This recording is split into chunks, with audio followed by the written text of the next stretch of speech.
Microbiology और soil के chapter में सिर्फ एक क्वेश्चन है। बाकी सारी चीजें जो हैं वो हम लोगों ने एमसीक्यूज के हवाले से अंडरलाइन कर लेते हैं। पूरा चैप्टर याद करने की जरूरत नहीं है। जो चीज अंडरलाइन हुई होगी वो आपके एमसीक्यूज में आ सकते हैं।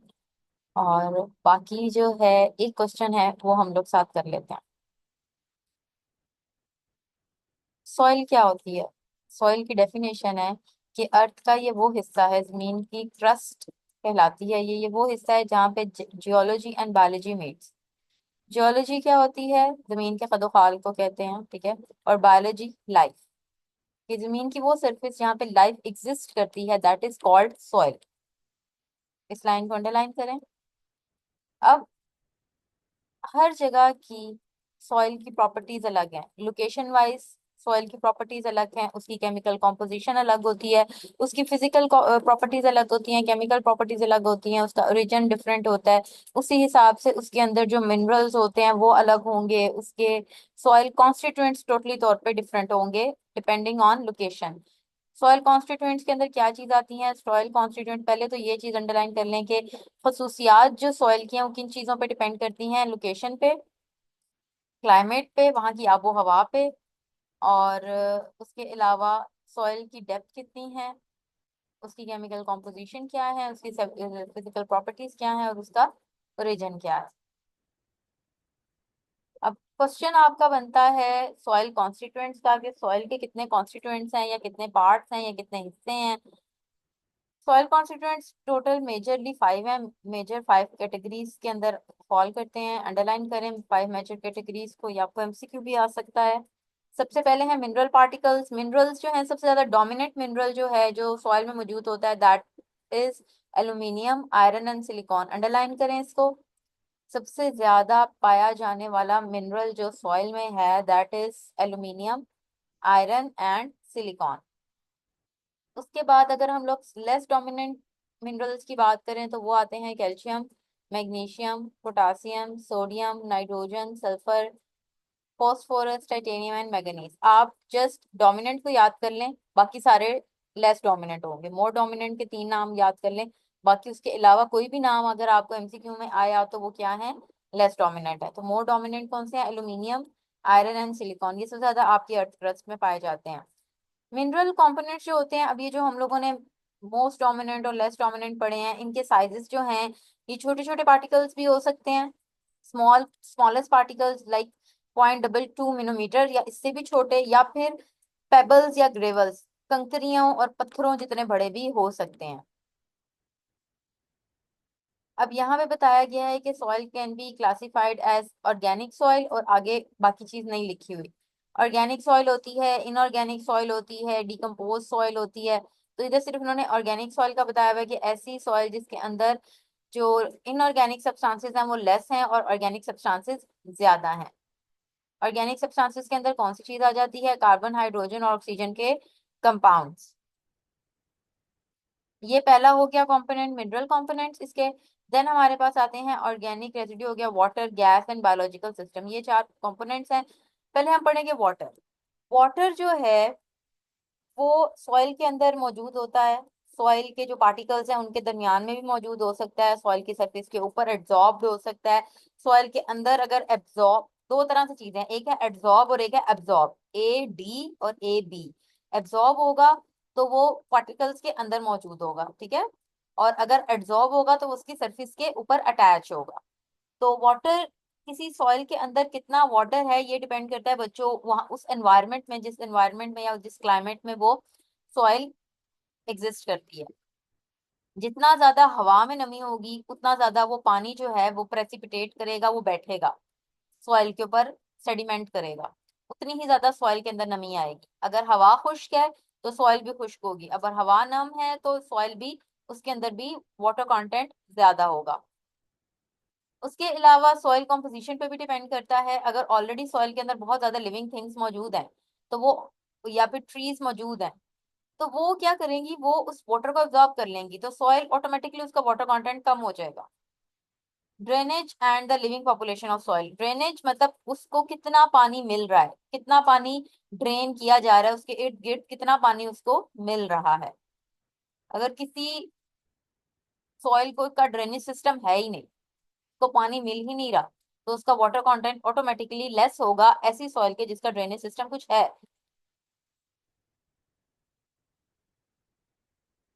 और ये जो मैंने आपको शुरू में बात बताई है कि वाटर जो है वो कैसे रिटेन होता है सॉइल के अंदर, या तो वो सॉइल के पार्टिकल्स के दरमियान में रुकेगा, या वो पार्टिकल की सरफेस के ऊपर एब्जॉर्ब हो जाएगा, या बहुत से ऑर्गेनिक और इनऑर्गेनिक कंपोनेंट्स जो होते हैं सॉइल के वो वाटर को डिसॉल्व कर लेते हैं, और उसी वाटर के अंदर ही न्यूट्रिएंट्स भी मौजूद हो जाती हैं। अब वो जो न्यूट्रिएंट्स उस वाटर के अंदर मौजूद है, सॉइल में रहने वाले माइक्रो ऑर्गेनिज्म उनको कंज्यूम करते हैं और अपनी उसके अंदर से न्यूट्रिएंट्स को हासिल करते हैं।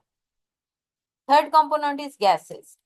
सॉइल में बहुत सी गैसेस मौजूद हैं, मेनली इसके अंदर तीन गैसेस मौजूद हैं, इस लाइन को अंडरलाइन करें, carbon dioxide, oxygen and nitrogen. ये वाली लाइन अंडरलाइन कर लें।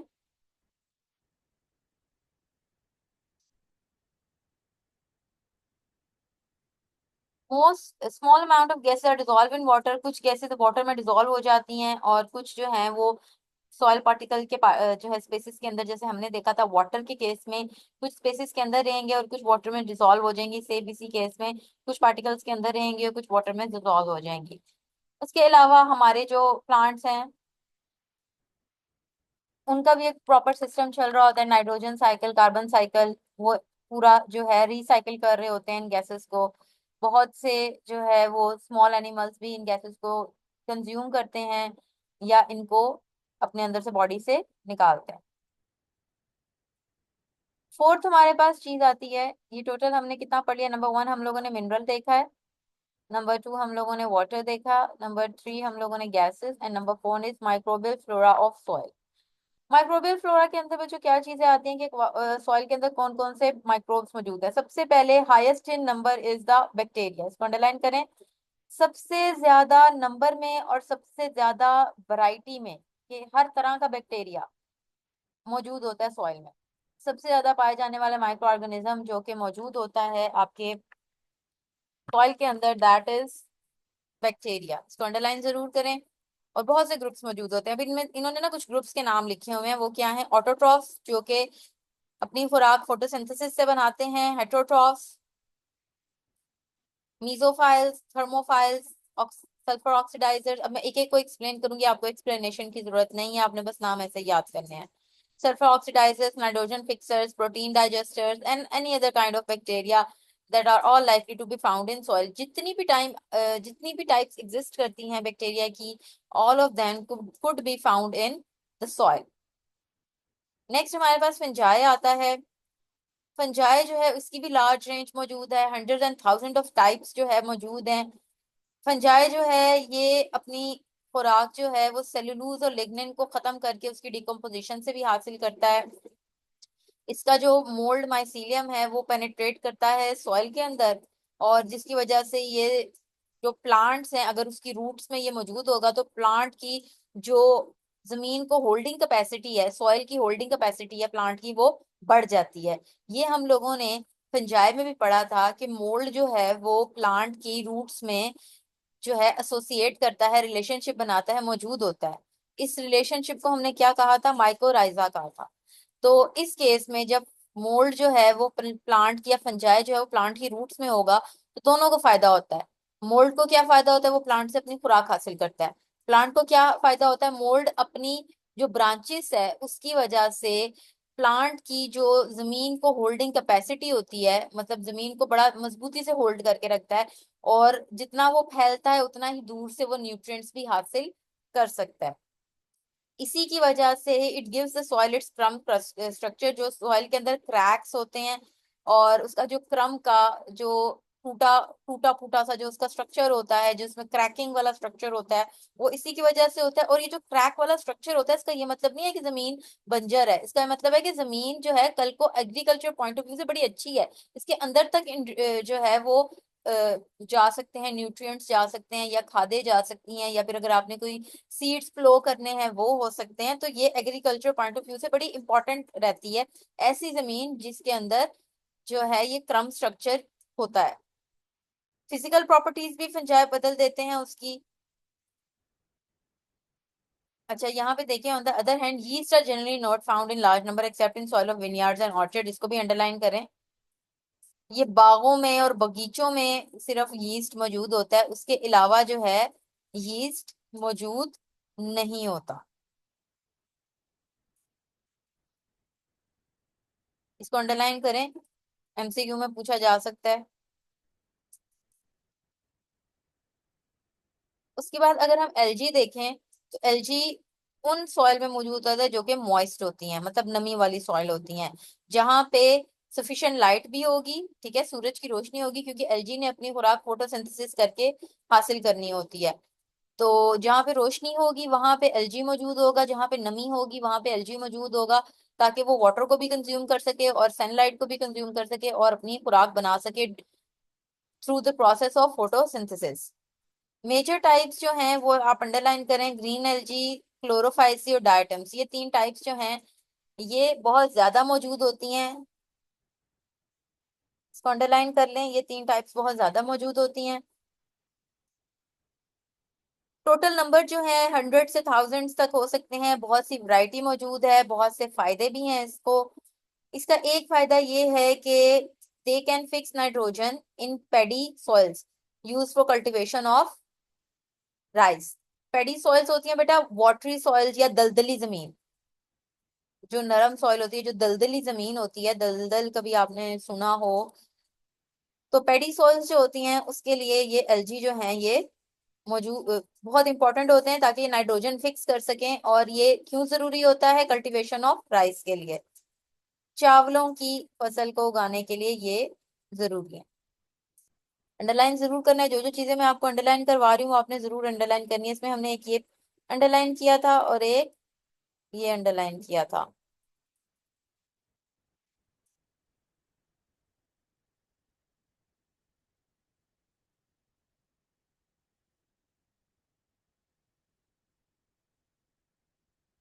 इसके बाद हमारे पास नेक्स्ट चीज जो आती है,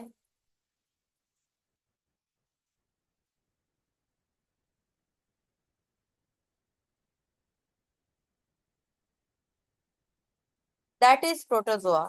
प्रोटोजोआ जो है बच्चों ये भी सॉइल में पाया जाता है, और फ्लैजिलेट्स एंड उमेबा यूजुअली आउटनंबर द सिलिएट्स। इसको अंडरलाइन करें, कौन कौन से प्रोटोजोआ पाए जाते हैं? फ्लैजिलेट्स भी पाए जाते हैं, अमेबा भी पाए जाते हैं और सिलिएट्स भी पाए जाते हैं। लेकिन फ्लैजिलेट्स और अमेबा जो हैं ये ज्यादा क्वांटिटी में मौजूद होते हैं एज कम्पेयर टू सिलिएट्स। थाउजेंड्स में, हंड्रेड्स एंड थाउजेंड्स में इनकी क्वांटिटी होती है, रेंज होती है जो है। ये अपनी दोनों स्ट्रक्चर में पाए जा सकते हैं, ये अपनी वेजिटेटिव स्ट्रक्चर में पाए जा सकते हैं, vegetative structure plant form, cyst form जो है इनकी एनिमल फॉर्म होती है, दोनों में पाए जा सकते हैं। अच्छा, इनमें एक ये चीज है कि ये बैक्टीरिया को कंज्यूम करते हैं, ये लाइन इंपॉर्टेंट है। जो प्रोटोजोआ हैं ये बैक्टीरिया को एज अ खुराक इस्तेमाल करते हैं। इस तरीके से तो ये आपकी सॉइल का बैक्टीरियल कंटेंट जो है ये कम कर रहे हैं कि नहीं? अगर ये जमीन में मौजूद, सॉइल में मौजूद बैक्टीरिया को कंज्यूम कर रहे हैं, तो इनडायरेक्टली ये सॉइल में मौजूद माइक्रोबियल फ्लोरा जो है उसको कम कर रहे हैं, बैक्टीरिया को कम कर रहे हैं। तो इस तरह तो बैक्टीरिया खत्म हो जाएगा, ये तो सारा खा पी जाएंगे बैक्टीरिया। ऐसा नहीं होता। Since bacteria, protozoa do not ingest all bacteria, ये they do not ingest all bacteria. तो मेन चीज क्या होती है? They maintain equilibrium between the bacterial flora. ये बैक्टीरियल फ्लोरा ऑलरेडी सॉइल में बहुत ज्यादा है और इतना ज्यादा ना हो जाए कि उसका नुकसान होना शुरू हो जाए, तो प्रोटोजोआ जो है as a buffering agent use होता है, जो कि उस बैक्टीरिया को एक क्वांटिटी, एक ऐसी क्वांटिटी में रखता है कि वो हमारे लिए बेनिफिशियल रहे, नुकसानदेह ना बने, इक्विलिब्रियम रखता है, तवाजन रखता है। अच्छा बच्चों, 5 कंटेंट थे जिसमें से इन्होंने 4 को एक्सप्लेन किया है, ऑर्गेनिक मैटर को इन्होंने नहीं एक्सप्लेन किया। ये देख लें, ये आपका एक मेजर क्वेश्चन है। Write a note on soil constituents हो जाएगा, what are the soil components हो जाए, कुछ भी हो जाए, ये आपके 4 कंपोनेंट्स को इन्होंने एक्सप्लेन किया हुआ है। जब आपने इस क्वेश्चन को अटेम्प्ट करना है, आपको माइक्रोबियल फ्लोरा ऑफ सॉइल का अलग से भी क्वेश्चन आ सकता है। जब आपने इनको क्वेश्चन को अटेम्प्ट करना है, इसमें से जो एक्सेसिव चीजें हैं जो इंपॉर्टेंट नहीं है वो आप माइनस कर दीजिएगा। आपने जो है, जो इंपॉर्टेंट इंपॉर्टेंट चीजें अगर चाहें तो आप बस वो लिख लें। जैसे बैक्टीरिया वाले में तो सारा ही लिख लें तो अच्छा है, उसके अलावा जो है इसके माइसीलियम की वजह से इसकी कैपेसिटी अच्छी होती है।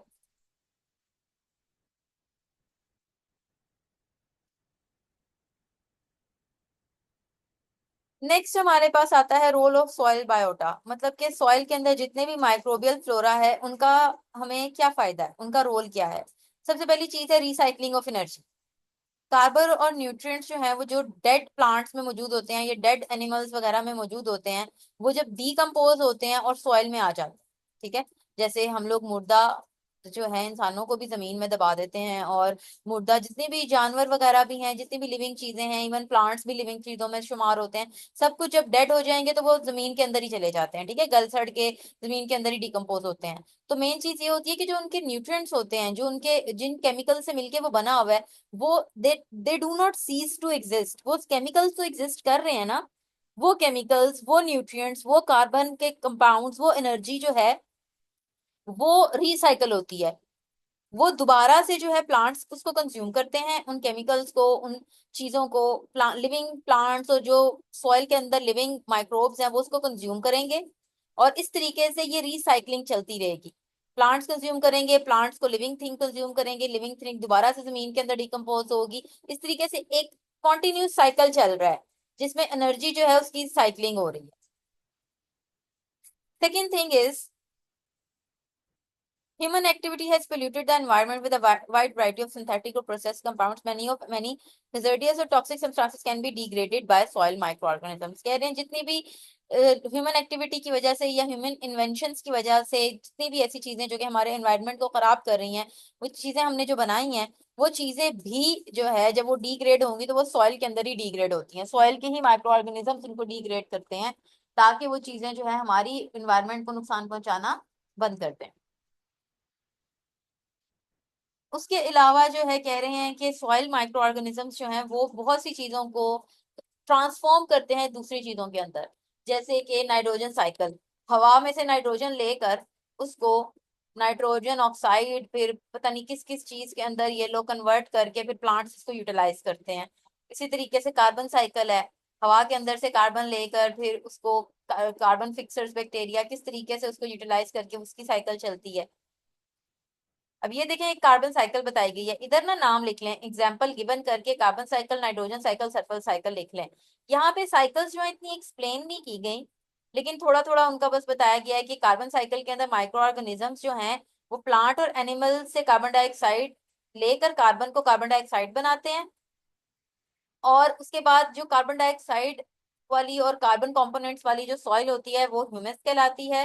ह्यूमस क्या है, उसके अंदर कार्बन कंटेंट या ऑर्गेनिक कंपोनेंट्स जो हैं वो ज्यादा होते हैं ह्यूमस के अंदर। और ये सॉइल जो होती है जो ह्यूमस कहलाती है, ये वाटर होल्डिंग कैपेसिटी इसकी अच्छी होगी, इसके अंदर न्यूट्रिएंट्स ज्यादा होंगे, और इसकी सॉइल एग्रीगेशन की जो कंट्रीब्यूशन है वो भी ज्यादा होगी। सॉइल एग्रीगेशन मतलब जो क्रम स्ट्रक्चर हमने पढ़ा था सॉइल का, जो कि एग्रीकल्चर पॉइंट ऑफ व्यू से बड़ा अच्छा है, उसके लिए भी इसकी जो है बहुत रोल होता है इसका।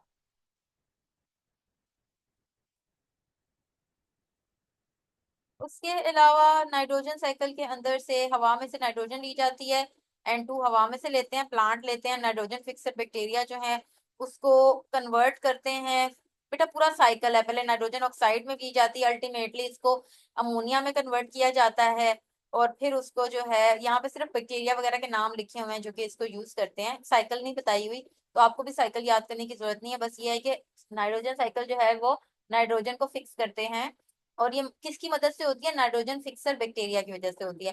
The atmosphere is approximately 80% nitrogen, हवा में अप्रोक्सीमेटली हमारे 80% नाइट्रोजन है। तो हमारे माइक्रो ऑर्गेनिज्म क्या करते हैं, हमारे प्लांट्स क्या करते हैं, इनको ट्रांसफॉर्म कर देते हैं अमोनिया के अंदर। ये वन स्टेप प्रोसीजर नहीं है, ये मल्टीपल स्टेप प्रोसीजर है।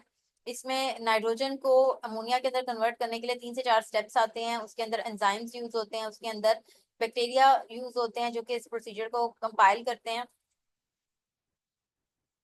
बाय सॉइल बैक्टीरिया, यहाँ पे मेंशन भी है कि सॉइल बैक्टीरिया इसको करेंगे। Non symbiotically by gram positive. अब सिर्फ बैक्टीरिया के यहाँ पे नाम बताए हैं कि कौन कौन कर सकते हैं। Gram positive, spore forming anaerobic bacillus, clostridium, clostridium. Gram negative, non spore forming aerobic, pleomorphic okay, rod shape bacteria, मतलब और जितनी भी टाइप्स हैं इन्होंने सारी ही लिख दी हैं। अब ये सिम्बायोटिक नॉन सिम्बायोटिकली की ये एग्जांपल्स हैं, जो नॉन सिम्बायोटिकली हैं उसकी ये एग्जांपल्स हैं।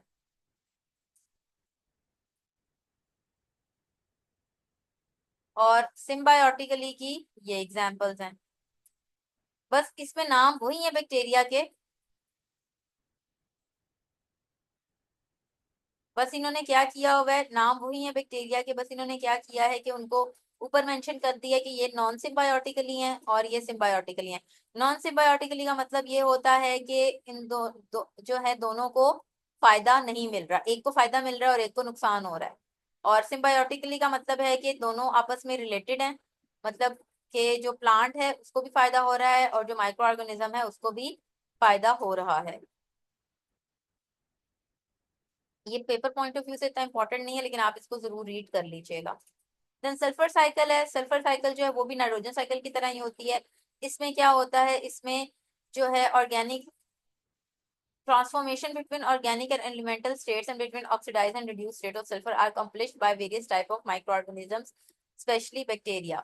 के हवा के अंदर से ली जा रही है या वेस्ट मटेरियल जो कि हवा के अंदर गैसेस इंडस्ट्रियल वेस्ट से आती हैं उसके अंदर से बस सल्फर ऑक्साइड लिया जाता है और सल्फर ऑक्साइड को कन्वर्ट किया जाता है किसी दूसरे केमिकल के अंदर, और यही वजह बनती है कल को एसिड रेन की भी। बस इन्होंने ये बताया हुआ है कि सल्फर को जो है ऑर्गेनिक को एंड एलिमेंटल को आपस में इंटर कन्वर्जन जो है वो किसकी मदद से होती है, बैक्टीरिया की मदद से होती है। इसका मजीद कुछ पूछा भी नहीं जा सकता और ये इतनी पॉइंट ऑफ व्यू से, एग्जाम पॉइंट ऑफ व्यू से इंपॉर्टेंट भी नहीं है। आपको ये नहीं कहेंगे पेपर में कि right a note on nitrogen cycle, तो आपको पता होना चाहिए नाइट्रोजन साइकिल में हवा में से नाइट्रोजन N2 फॉर्म में एलिमेंटल फॉर्म में लेकर उसको NH3 मतलब ऑर्गेनिक फॉर्म के अंदर उसको कन्वर्ट किया जा रहा है। बस डिटेल इसमें करने की जरूरत नहीं है। अंडरलाइन मैंने चीजें करवा दी हैं जो इंपॉर्टेंट है, बाकी जो है क्वेश्चन इसमें से सिर्फ एक ही बनता है कॉन्स्टिट्यूएंट्स ऑफ सॉइल का। किसी बच्चे को कोई सवाल है तो पूछ ले।